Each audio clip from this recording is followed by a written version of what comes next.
Welcome, seekers of truth, to a journey that transcends time itself. A journey where the ancient and the mystical converge. Tonight, we explore two of the most powerful spiritual texts in human history and the profound connections between them. The Egyptian Book of the Dead and the Tibetan Book of the Dead.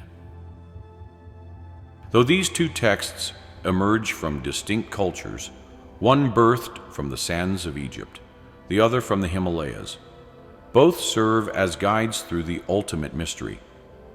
What happens after death? But these are not just books.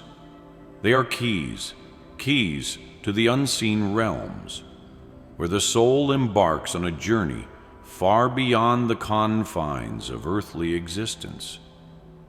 And perhaps these ancient teachings hold the secret to navigating the deepest chambers of the afterlife. The Egyptian Book of the Dead, a name that carries power. It is said that this sacred text was not only a guide for the deceased, but also a powerful tool to unlock the mysteries of the universe. Within its pages, the soul learns how to navigate the perilous journey through the underworld where judgment awaits. Picture it now, the heart of the deceased, weighed against the feather of Ma'at, the goddess of truth. If the heart is light, the soul ascends into the glorious afterlife, the field of reeds, a paradise. But if the heart is heavy with sin, the soul is devoured by the monster Amit, condemned to wander for eternity. This judgment is not just a cosmic scale. No, it is a mirror. The heart's weight reflects the choices, the essence, the purity of the soul's journey in life. And in that moment, the soul stands before the divine, facing its truth. Now, across the mountains and across time, we turn our gaze to another guide, the Tibetan Book of the Dead, a text just as ancient and equally as esoteric. A manual for those who journey through the bardo, the liminal space between death and rebirth.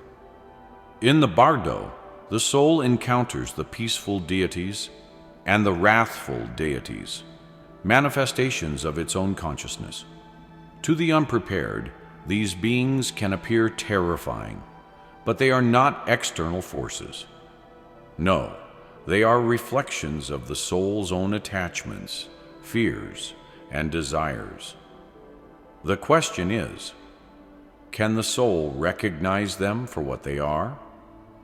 Or will it be trapped in illusion, bound to the cycle of rebirth? Both books teach that the afterlife is not a place to be feared, but a passage, a transformation. And in both, the soul faces judgment. In Egypt, it is the judgment of the heart. In Tibet, it is the judgment of the mind. One thing is clear: the soul must be prepared. It must recognize the illusions. It must transcend the ego. It must know itself in its purest form, unclouded by fear or attachment.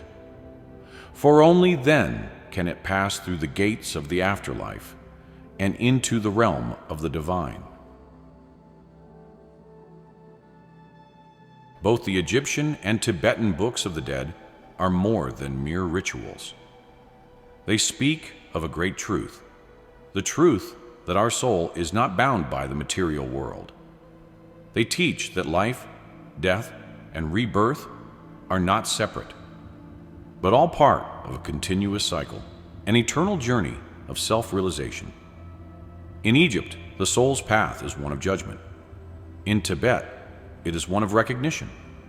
Both require awareness of the self, the illusions, and the cosmic truths that lie hidden behind the veil of the world.